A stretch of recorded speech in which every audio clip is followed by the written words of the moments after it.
Friday, June 5th, 2020, Maneco 64, home of alternative economics and contrarian views. So Davos Man has called for a great reset. And what does that mean? Well, Davos Man, they're the group of people that go every winter to Davos, Switzerland for the World Economic Forum. They've got the biggest business people there. They've got the biggest people in media, in politics, all meeting at a private meeting in Davos, Switzerland. Very difficult to get to, highly private, protected by even the Swiss military. And the guy who organizes this World Economic Forum, as it's called, his name is Klaus Schwab. So he came out yesterday, and this is what he said. The pandemic represents a rare but narrow window of opportunity to reflect, reimagine, and reset our world. I guess that's his new world order.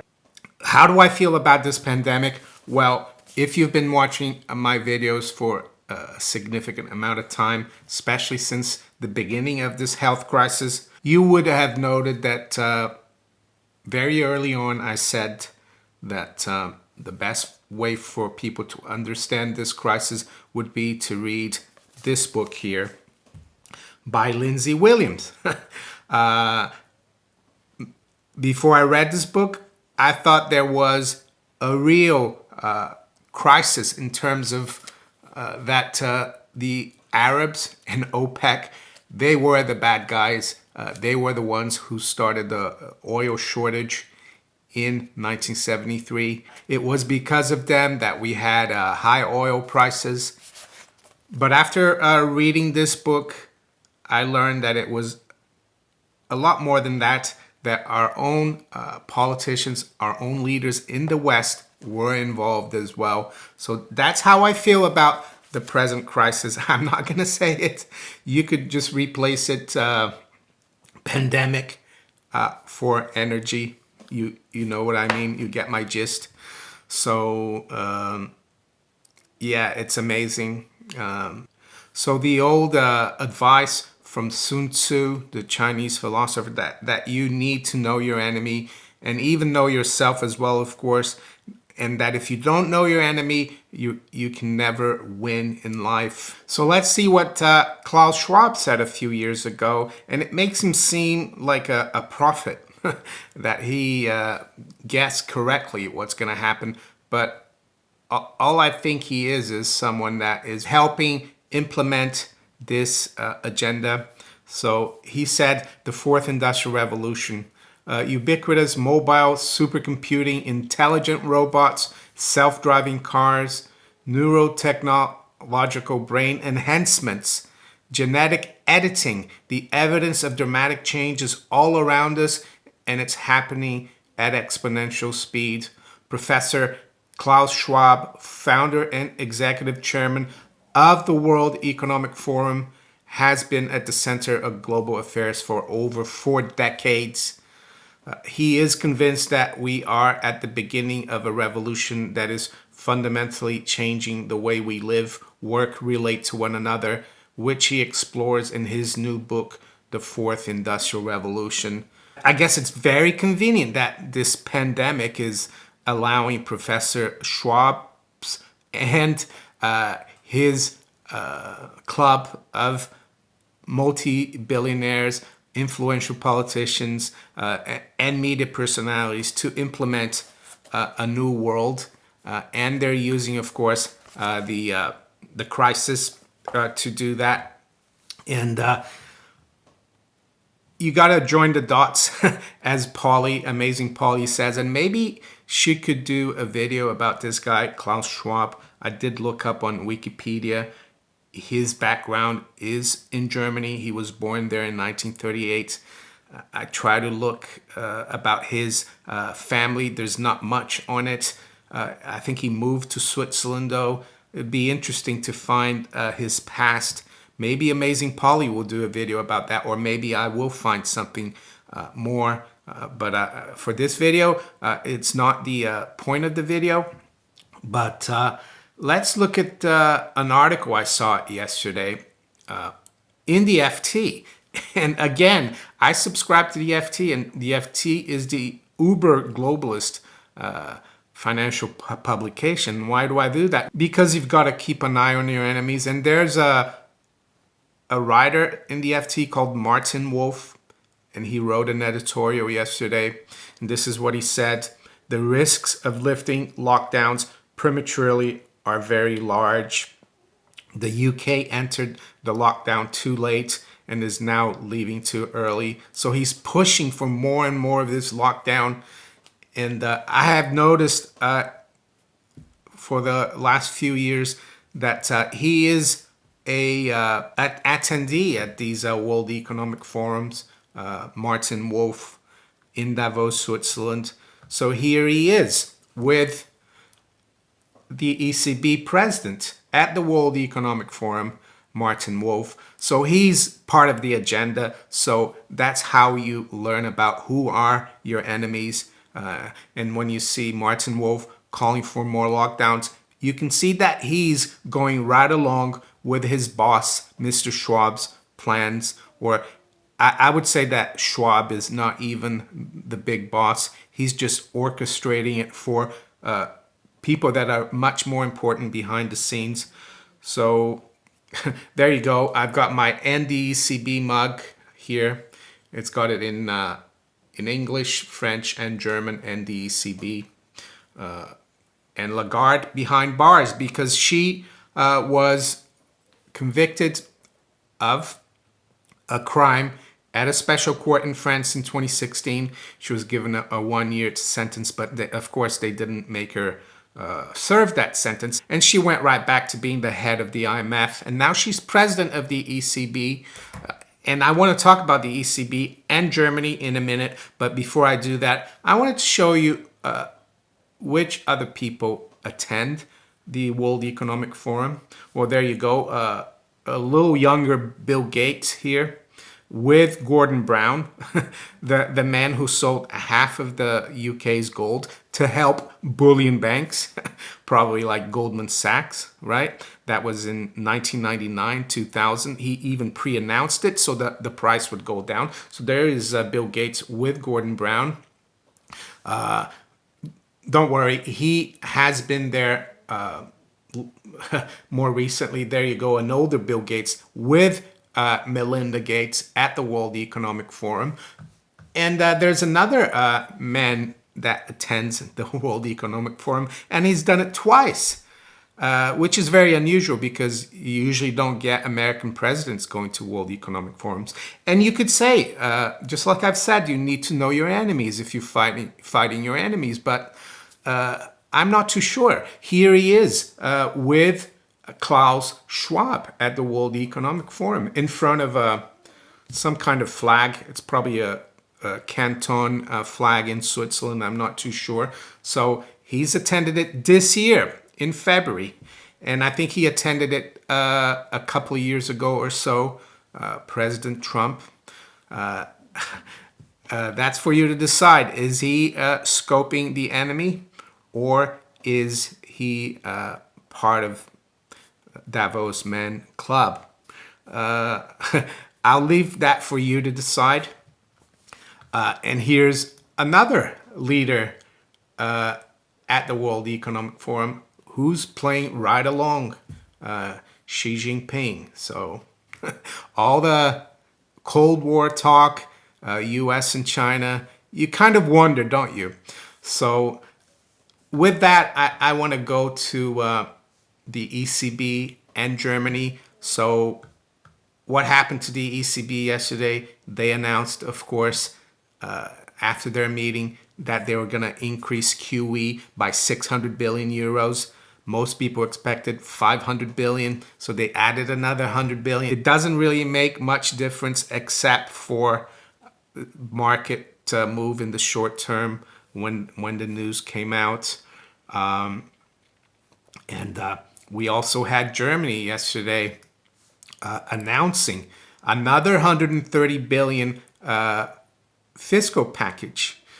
And Germany announced an even bigger package a couple of months ago after the crisis started. So this is going to take the German debt to GDP to about 85% of GDP. So right now it's 81%, as you can see there. And prior to the crisis, the German debt to GDP was around 59, just below 60. And that was very significant because under EU law, or at least by Article 126 of the Treaty on the Functioning of the European Union, EU countries must demonstrate sound public finances and meet two criteria. The first one is their budget deficit must not exceed 3% of GDP. And the other one is public debt, government debt, and debt of public agencies must not exceed 60% of GDP. So Germany was respecting this article in this treaty up until the crisis. They were even running a budget surplus, a small budget surplus every year. And their debt was below 60% of GDP. But now that's going out the window. And that's what the bankers and the politicians always do. They always break the rules. They did it in 1914 when they started World War I, which probably was another one of these, I would say. And how did they do that? Well, they broke their promise to pay in gold. They trampled on the gold standard because they knew they couldn't finance a major war without paper money, without cheating the public, and without letting them have real money. And that's why you need to stick with precious metals. Unless you want to finance Davos Man, stay in the paper game. Yes, the gold price has corrected in the other currencies as well, lower as the dollar goes down. Gold hasn't done much, but it just gives you an opportunity to fight your enemy because these people are your enemy. Am I saying that we're going to be able to reverse this? No, but by having some precious metals, it will, in my opinion, give you a little bit of sovereignty in this fourth industrial New World Order world of Klaus Schwab and his mates in Davos. So, yeah, there you go. Another reason for people in Germany and all the other EU countries to get rid of the euro. If Germany, the frugal man of Europe, is put frugality out the window, you need to be really, I think, careful about keeping your savings in euros. It's not even a note. Well, at least they're honest. They don't call it a note. They just have a little piece of paper with a number and European Central Bank on it. While the Bank of England note still calls itself a note, even though it doesn't pay you with anything if you redeem it. And the Federal Reserve as well still calls their bills a note, Federal Reserve notes. So at least the ECB is honest about their fraudulent piece of paper, I would say. So there you go. Crazy world. And yeah, you need to know your enemy. And all the distractions that are going on right now, why do you think they're happening? Because they don't want you to look at these people. The people who are, how can I say, running everything. The people who have planned all this. Most people think this is all happening by accident. And I think even Prince Charles, who also has gone to the World Economic Forum, he called for a reset yesterday. So these people are on the same page. They look like they don't even know each other. But there you go. So to finish off, let's quickly look at the markets. And I think, yeah, these people are also what they're doing with this crisis. They're using it as an excuse to take over the world financially. Who do you think owns all the regional reserve banks of the Federal Reserve, and especially the New York Fed, which is the one that holds the most assets? Well, they're the bankers. They're the people behind the World Economic Forum. So they're going to take over the world. And The only way you can fight them is to know them and to try to keep your sovereignty, not to play their game. And what does that mean? Well, don't get into debt. Don't deal with them. That's what it means. Don't get into debt. Don't participate in their schemes. All these schemes that are bringing with this crisis, don't play their game. Don't accept government help because the government is run by these people. So it's 8:36 a.m. London. Today, of course, we got non-farm payroll. Does it matter? No, probably not. The stock market's probably going to go up another 1,000 points or so. It's up another 333 this morning here, the futures, the Dow. So up 1.2% at 26,614. Gold and silver are still frustrating, but they don't want you to be self-sufficient, sovereign, and reliant. They want you playing their fourth industrial game. They want you to wear your mask. Well, even the UK now, they've announced that from June 15th, if you go on public transport, you have to wear a mask. Even though Dr. Fauci said it wasn't necessary to wear a mask, it doesn't really help, he said. But people will go along with it. And these are the people who don't know their enemy. And if you don't wear a mask in public transport, you're going to be fined. So there you go. I'm going to try to avoid public transport as much as I can. I don't really use it that much anyway. I don't have to go into the city to work anymore. And around where I live, if I don't drive my car, I walk. So spot gold right now is down about $5 at around 1709. So down about just under 1/3%. It's been as high as 1750. Silver is at 1768, down 2 cents. High's been 1779, the low 1758. So the gold silver ratio is still below 100. Yeah, the stock market, as I said, is ramping up again.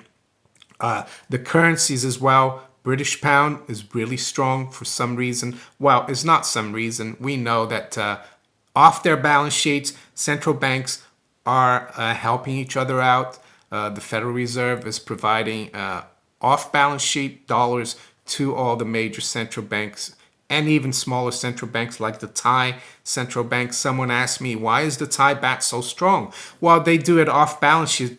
Off balance sheet, they're called swaps. It's a derivative.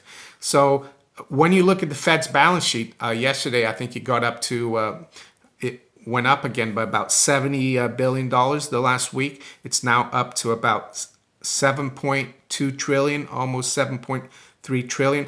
It doesn't include all these trillions they're lending to central banks because they keep that off balance sheets. Did you know as well, all these Fed programs with the Treasury, they're doing it offshore, probably in British overseas tax havens. So it's really outrageous. And all these people in Davos, of course, they keep all their money offshore. They're not taxed like we are. So, yeah, I guess you might be noticing that I'm not very happy with this, but in the end of the day, we can't do anything about it. We can just try to know what's going on. So the pound is up 2/3% at 126.74. The euro's very strong as well versus the dollar at 113.60 or 0.2.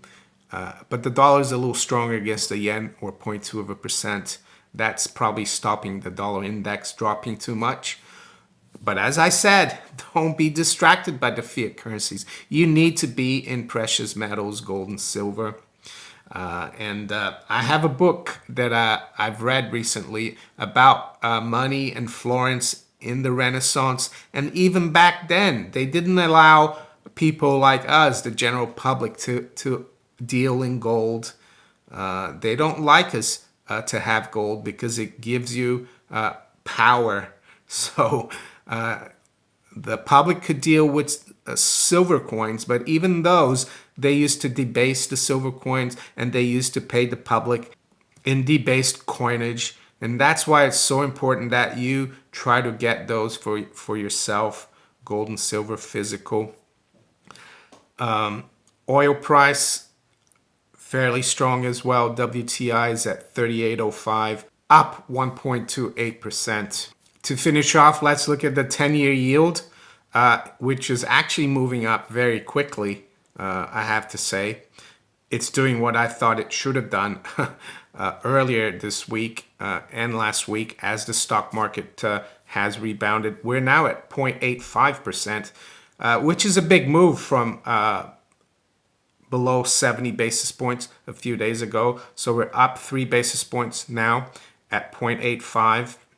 So yeah, that is showing that even the bond market is maybe seeing some kind of improvement for the economy. I'm still not convinced, and I would say the higher these yields go, the harder it will be for Uncle Sam to keep financing its ever increasing and rapidly increasing national debt. I think we're very close to getting to 26 trillion in the US national debt. So there you go. If you enjoyed this video, make sure you hit the like button. Please share it far and wide.